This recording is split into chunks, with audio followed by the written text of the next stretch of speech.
Good morning प्यारे बच्चों, मैं हूं आपकी लता मैम, आपके school SKV max and road से। आज हम करेंगे directorate of education GN city of Delhi की इंग्लिश की वर्कशीट। आज वर्कशीट नंबर है 171 और डेट है 17 फरवरी 2021। आज हम क्लास 5th की इंग्लिश की टेक्स्ट बुक मैरी गोल्ड के unit 10 who will be Ningthou से रिलेटेड वर्कशीट करेंगे।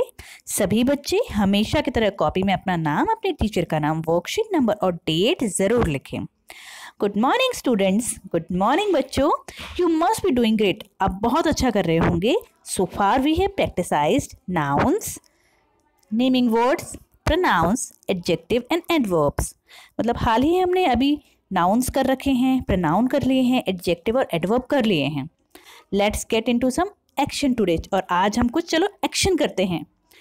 Read the note given in the box for better understanding for action words. हमें यहाँ पे एक नोट दे रखा है बेटा, हमें इसे पढ़ना है ताकि हम एक्शन वर्ड को और अच्छे से जान सकें। An action word is called a verb. जो एक्शन वर्ड होते हैं ये वर्ब होते हैं। इट मीन डूइंग समथिंग, इसका मतलब होता है कुछ करना। Example walk, sleep, clap, smile. मतलब एक्शन वर्ड होता है कुछ भी करना। कुछ भी करना क्या कहलाता है? Action word. जैसे चलना, सोना, ताली बजाना, हंसना, रोना, तो ये सब हो गए हमारे एक्शन वर्ड। तो अब आते हैं अपने क्वेश्चन नंबर 1 पर। तो हमारा क्वेश्चन नंबर A है, now let us read each set of words given below. अब नीचे हमें वर्ड्स दे रखे, हमें उन्हें पढ़ना है। Determine which word is the action word and right it in the given space. हमें यहाँ पे कुछ वर्ड्स दे रखे हैं बेटा, हमें इन्हें पढ़ने हैं और इनमें से एक्शन वर्ड को छांटना है और जो यहाँ पे स्पेस दे रखा है यहाँ पर लिखना है। तो जो हमें सबसे पहले A में दे रखा है ये है बिग, हाउस, जंप, ट्री। तो इनमें से कुछ करना क्या होता है? बड़ा, हम तो कुछ नहीं कर रहे। हाउस माने घर, उसमें हम कुछ नहीं कर रहे। ट्री माने पेड़, उसमें भी हम नहीं कर रहे हैं कुछ। हाँ, लेकिन जंप, जंप माने कूदना, हम कूद रहे हैं ना। तो कूदना क्या हुआ? हमारा एक्शन वर्ड। तो यहाँ पे आप इसके आगे लिख देंगे जंप। ठीक है, ऐसे अब आते हैं नेक्स्ट पर। B में लिखा हुआ है बेड, टेबल, ब्लू, सी। तो क्या हम कर रहे हैं इसमें से? हम क्या कर रहे हैं? सी मतलब देखना। ठीक है, तो यहाँ पे आप लिख देंगे सी। अगले पर आते हैं। अगला है काइंड, सिंग, किंग, पॉन्ड। काइंड माने दयालु, सिंग माने गाना गाना, किंग माने राजा, पॉन्ड माने तालाब। तो हम क्या कर सकते हैं इसमें? हम करेंगे सिंग। एक्शन वर्ड क्या हुआ? सिंग। तो यहाँ पे आप इसके आगे लिख देंगे सिंग। इसी तरीके से आगे चलते हैं। सन, राइट, फूड, टॉवल। तो हम इसमें क्या करेंगे? हम कर रहे हैं राइट, लिखने का काम। तो यहाँ पे आप लिख देंगे राइट की स्पेलिंग जो कि यहाँ पे लिखी हुई है। ठीक है बेटा, अब आते हैं क्वेश्चन नंबर B पर। Read the passage given in the box and circle the action words. अब हमें यहाँ पे एक पैसेज दे रखा है, हमें इसे पढ़ना है। उसमें अगर कोई एक्शन वर्ड आता है तो हमें उसे सर्कल करना है। चलो बच्चों, हम इस पैसेज को पढ़ते हैं और साथ ही साथ एक्शन वर्ड को भी देखते हैं। लॉन्ग लॉन्ग अगो, बहुत समय पहले, there lived a king and a queen in Kangla park, Manipur. बहुत बहुत समय पहले एक राजा और एक रानी कैंगली पार्क मणिपुर में रहते थे। ठीक है, they were loved dearly by the people. उनको उनकी प्रजा द्वारा बहुत प्यार किया जाता था। तो यहाँ पे आ गया लव्ड। लव्ड हुआ हमारा एक्शन वर्ब। ठीक है, दे हैड 3 सन, राजा रानी के 3 बेटे, एंड 12 ईयर लेटर, 12 साल बाद, a daughter has born. Raja Rani के 3 लड़के थे और 12 साल बाद एक बेटी भी पैदा हुई। तो यहाँ पे जो बॉर्न वर्ड है बेटा, ये भी हो गया एक्शन वर्ड। ठीक है, the years went by and the children grew. समय बीतता गया और जो बच्चे हैं वो बड़े हुए। Grew up well. ठीक है, यहाँ पे ग्रू जो है ये भी हमारा एक्शन वर्ड है। When the time came to decide, तो डिसाइड है हमारा एक्शन वर्ड। ठीक है, द फ्यूचर किंग। फिर अब समय आ गया है फ्यूचर किंग डिसाइड करने का, मतलब भविष्य में राजा कौन बनेगा। द मिनिस्टर सेड्स, मंत्रियों ने कहा, the eldest son will be future king. जो आपका सबसे बड़ा बेटा है वो फ्यूचर किंग बनेगा। यहाँ पर है सेड। सेड भी है हमारा एक्शन वर्ड। ठीक है, that's how it always happen. मंत्रियों ने कहा कि आपका जो बड़ा बेटा है वही फ्यूचर किंग बनेगा, क्योंकि ऐसा ही हमेशा से चलता आ रहा है।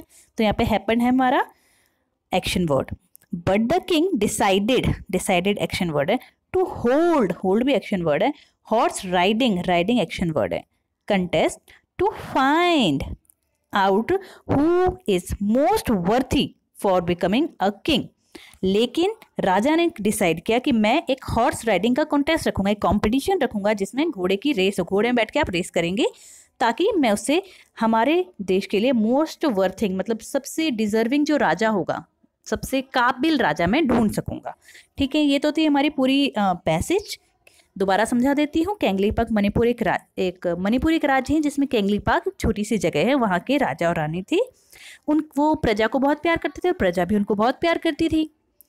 हाँ, उनके 3 बेटे थे और 12 साल बाद उनकी एक बेटी भी हुई। फिर समय आया कि जब उनको फ्यूचर किंग चुनना था, तो सारे मंत्री ने बोला कि आपका जो सबसे बड़ा बेटा है वही आपका फ्यूचर किंग बनेगा। लेकिन राजा ने बोला नहीं, मैं एक हॉर्स राइडिंग कॉन्टेस्ट रखूंगा, उसमें जो जीतेगा वही हमारा राजा बनेगा, फ्यूचर किंग बनेगा। ठीक है, और इसमें जो जो एक्शन वर्ड आए थे वो मैंने आपको यहाँ पे बता दिए, जो जो सर्कल करके ये सारे एक्शन वर्ड है।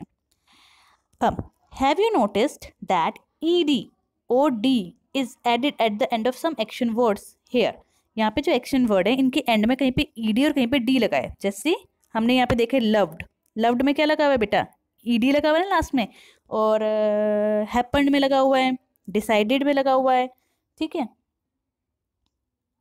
This is because the story has been narrated in the past tense.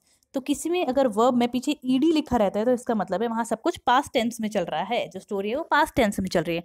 Past tense में मतलब जैसे मैंने खाना खाया, मैं खाना खा रही हूँ, और मैं खाना खाऊंगी, मैंने खाना खा लिया, मतलब मैं खा चुकी हूँ, वो उस काम हो चुका है, तो ये पास्ट टेंस है। ठीक है, भूतकाल है।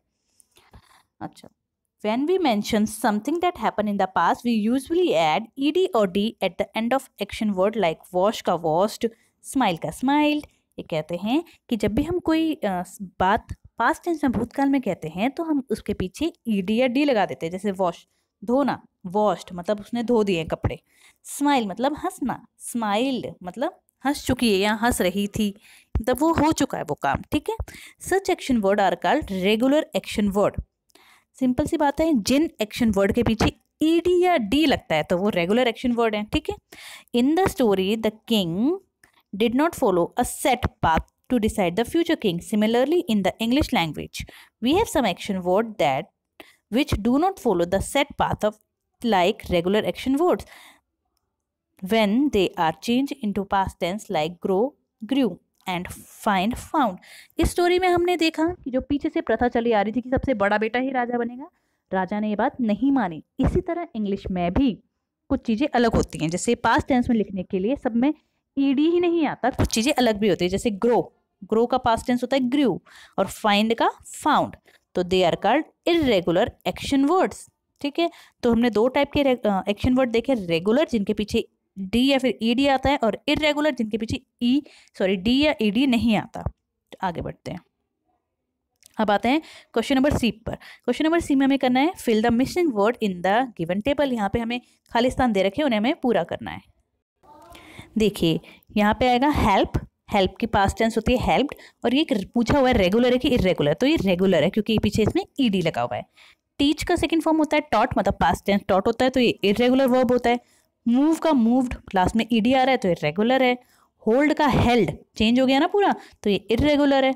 वांट का वांटेड, लास्ट में ed आ रहा है ना यहाँ पे, तो ये हुआ regular verb. Let's have some more fun by doing exercise given on the page number 137 of English workbook. आपकी जो इंग्लिश की वर्कबुक है उसका पेज नंबर 137 भी आपको पूरा करना है। तो बेटा इसकी वीडियो आपको थोड़ी देर में मिल जाएगी। अब आते हैं आज के मैसेज की तरफ। Keep maintaining physical distance of 6 feet. अगर हम बाहर जाते हैं तो हमें 6 फीट की दूरी का ध्यान रखना है, बनाए रखनी है दूरी, साथ ही साथ मास्क पहनना है और हाथों को सैनिटाइज करते रहना है। तो बेटा आज की वर्कशीट यहाँ पे कंप्लीट होती है, सभी इसे कॉपी में करेंगे और टीचर के पास सेंड करेंगे। Okay, bye bye.